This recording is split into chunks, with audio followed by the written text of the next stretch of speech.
there, Nolan and Taylor. Hope you guys are having a great day today. Here's your video lesson. These are your two things I want to talk about. I'll talk about those two things, and if you have questions at the end of this, feel free to shoot a message on over to me, and I'd be more than happy to answer. So let's get to it. So I'm going to go over the G major scale. What we're approaching is perpetual motion, and perpetual motion's purpose in the book is it is the kind of like the midterm exam or for the book, and then kind of like a final test of like how well do we know the G scale. I've been known to kind of hang out in this area and maybe throw in some extra couple songs if a student needs some extra time with the G major scale. So it's not like we hit perpetual motion if there's a struggle there or a bottleneck, then we kind of just like hang out there for forever. I have some lateral movements that are on the same level as perpetual motion, so just to keep that in mind, that we would do perpetual motion, and if we need to add on some lateral tunes, the same difficulty level that is, then we will do that.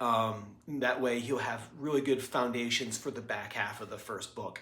You always want to, I've always erred on the side of caution when it comes to moving to the next level of tunes in the Suzuki series, and so it is totally normal to add an extra tuner or so just to make sure. So to address that right there, what we want to do is we want to make the G major scale fluid and as quick as possible. It doesn't need to be lightning fast, but it does need to be steady and well rehearsed.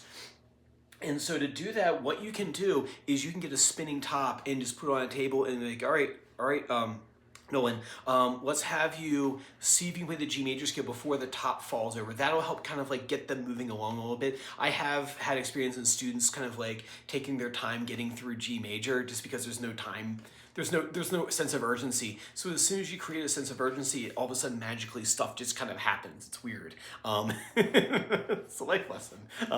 But anyway, so making sure that you put that top out and he goes.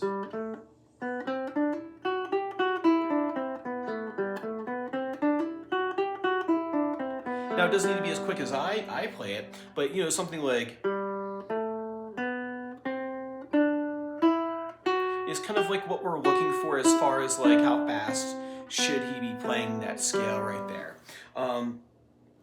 And like I said, the top is great. And these are a time-based game. If you get something out that like takes a short amount of time, that'll help him get his fingers moving faster. So work on that for me. Next thing is perpetual motion. I'm going to give you just the A section from teacher to parent, and then that way you can part it out for him. So I wouldn't give him everything I'm about to give you. This is for your own edification. That way you can help him approach the piece in a more structured, logical way. So I'll play through the changes first. So G, A, B, B, A, B, C, C, C, D, B, C, A, D, D. So if you just give that all to him, he's going to be lost, right? What you want to do is you want to divide and conquer or break it into small little chunks. It's a technique called chunking, right? You've heard of that before.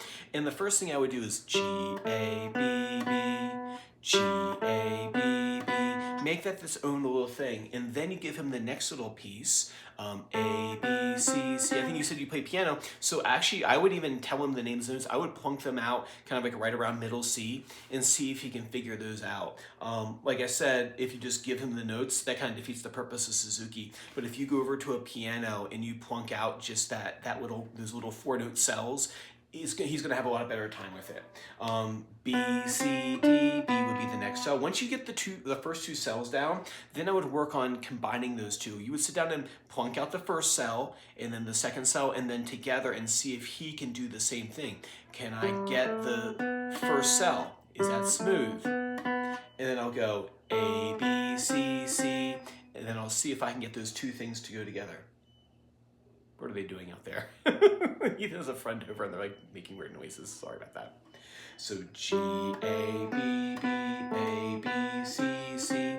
So work at it that way. So individual 4-note cells, and then start linking cell 1 to cell 2, cell 2 to cell 3, cell 3 to cell 4. And after I hang up this, I'm going to find out what's going on out there. But anyway, so work on that for me and let me know if you have questions. If not, I will see you same time next week.